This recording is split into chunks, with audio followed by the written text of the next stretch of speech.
Hello to all you guys out there in YouTube land. Yes, it's me, DR, and there's lots of things going on, so apologies in advance for the audio. Have you ever seen those strange movements people do before going out running? Ever wonder what they're doing and why? Well, this video is for you. Cue the intro.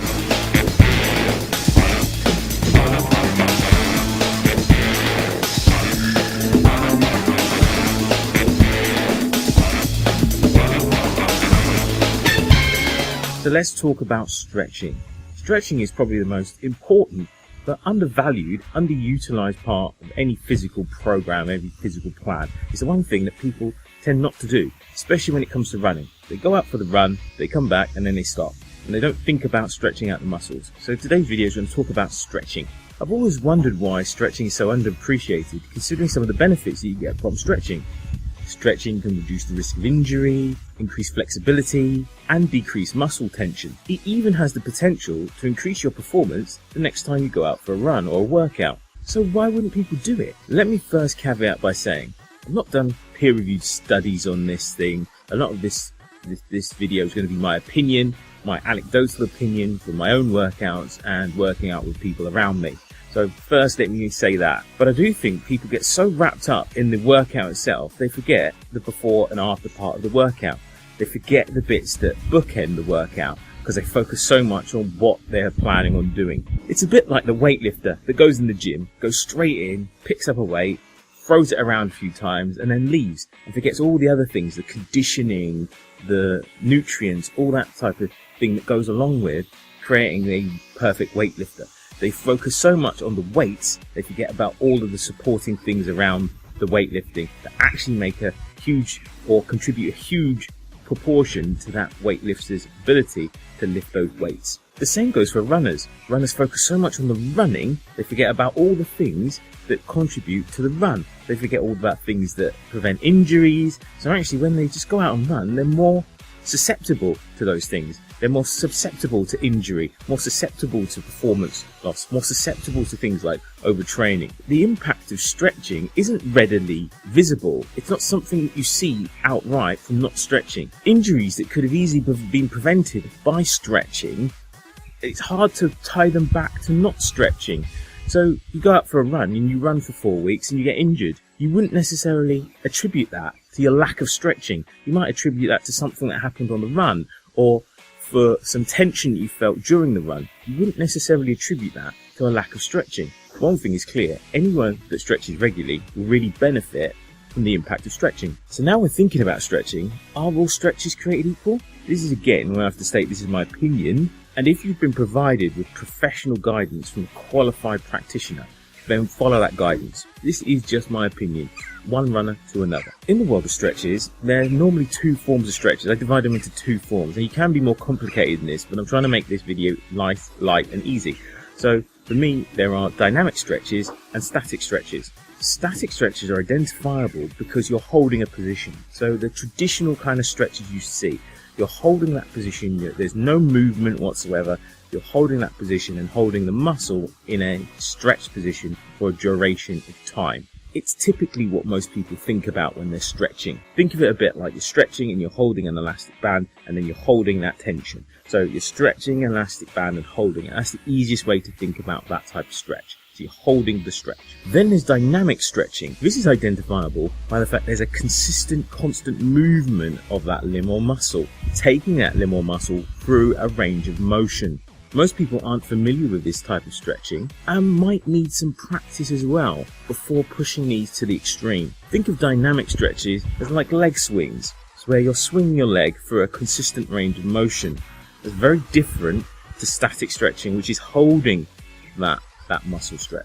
I've heard people refer to the type of stretching as bad, like some form of stretching is bad and some form of stretching is good, or something that you shouldn't do. The fact of the matter is we're all different and we need different things. So I'm not going to define a type of stretching as good or bad. I don't think it's as black and white as that. But as a recommendation, I find dynamic stretches fit more into that warm-up phase of your training session, and static stretches fit more into the cool-down phase of whatever session you're doing. And I've done videos on warm-ups and cool-downs, and I should really put links to them around here. but I'll try to do that. But feel free to search on the channel. And the reason behind that is dynamic stretches involve some sort of moving, and in that warm-up what we're doing is elevating that heart rate, getting ourselves ready for activity, so they fit more in that situation. Also, for static stretches, you're holding the muscle. So if the muscle isn't warm to begin with, that can cause challenges in that getting that tension. So for me, static stretches fit more in the cool down, where the muscle's already warm, and what you're just doing is returning that muscle to its normal state of tension. Also, in a recent study at the University of Nebraska, Las Vegas, athletes generated less force from their leg muscles after static stretching than they did after no stretching at all. Other studies have found that static stretching before activity decreases muscle strength by up to 30%. And I theorise that this is back down to the fact that static stretches is really for muscles that are warmed up already, and static stretching helps return that muscle to its normal state of tension. I also have a general opinion about where you do stretches and about stretches in general. You should really focus on stretching the muscles that you're going to use during the activity. I think that's a given. But some people have a standard stretching routine and end up stretching muscles that they're not going to use. I would never say don't do a stretch. I think all stretches are useful, but the focus should be on the stretches, on the muscles that you're going to use for that activity. So if you're looking for stretches, think about the activity you're going to do and do stretching to support that activity. The key thing for me is try not to miss out stretching a muscle that you're going to use. So if you're running, think about your quads, your glutes, etc., etc. Some people miss out a stretch. They think if they're stretching one thing, like they do a quad stretch, that stretches the glute at the same time. It doesn't work that way. So think about stretching all the muscles that you're using for that activity.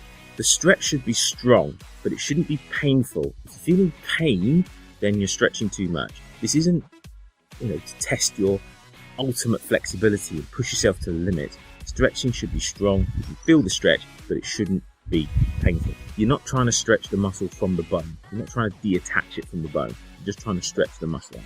If you're static stretching, don't bounce. That's where people think, oh, I'm doing a dynamic stretch. Really, they're doing a static stretching with a static stretch with bounce in it. Don't bounce. If you're static stretching, it's about holding the stretch in that position. It's not about bouncing. So don't bounce when you're static stretching.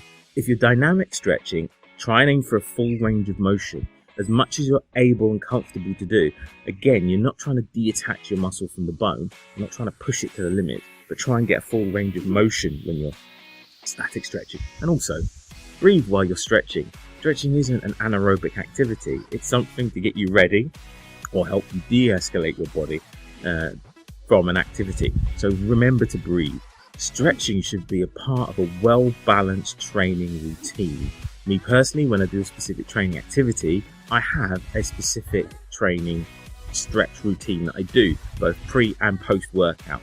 These are things that I know work for me. They work on the muscles that I have worked on during a session, or I'm going to work on during a session. So I stick to those, and I'm quite comfortable with those.